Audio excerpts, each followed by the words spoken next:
We've lived in the neighborhood for 25 years, and probably at every community meeting we've been to in that 25 years, someone has said, we need a coffee house. And it just kind of points to a persistent need over the decades here of there's a lack of community gathering spaces in the neighborhood, quasi-public kinds of spaces that people can just be in together and relax. And those are the kinds of spaces, the kinds of environments that then can foster neighbor to neighbor dreaming, of what could happen. What if we did this? What if we did that? And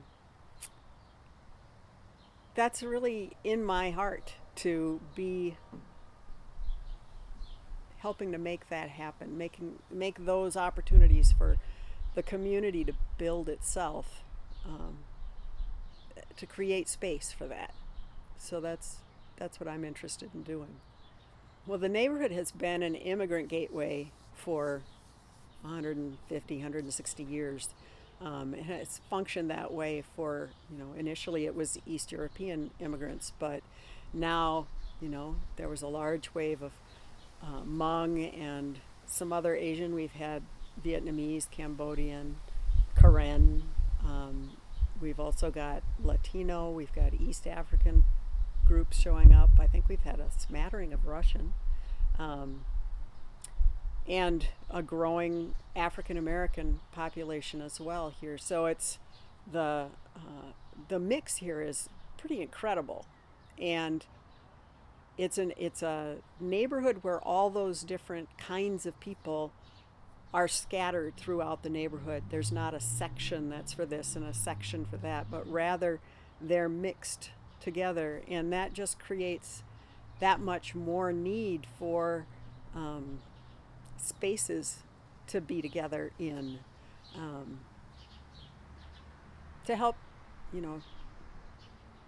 deal with when there are tense moments, to figure out how do we work together, how do we live together, and how do we as a community make this a great place for all of our kids to grow up in.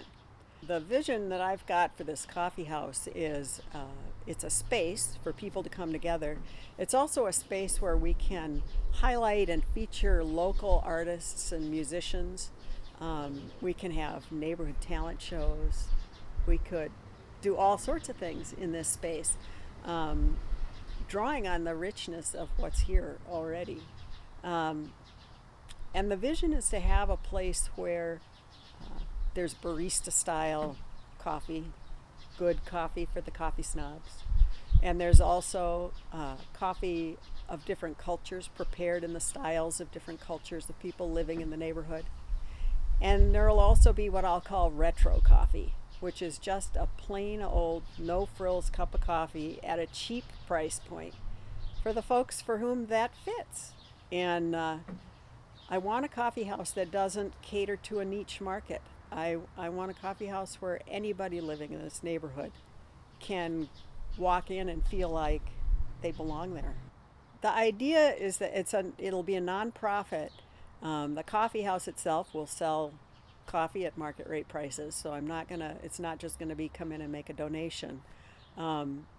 Because the idea is that once the coffee house has made it past that first few years where a business is building, and starts generating revenue beyond expenses, that revenue will then go immediately into the nonprofit mission of community building and will be used to support community building activities in the Frogtown area.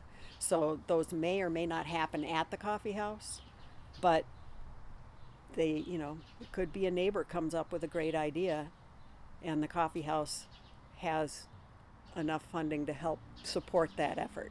So that's the idea, is that this coffee house will support itself and it will help support efforts that are generated through this community.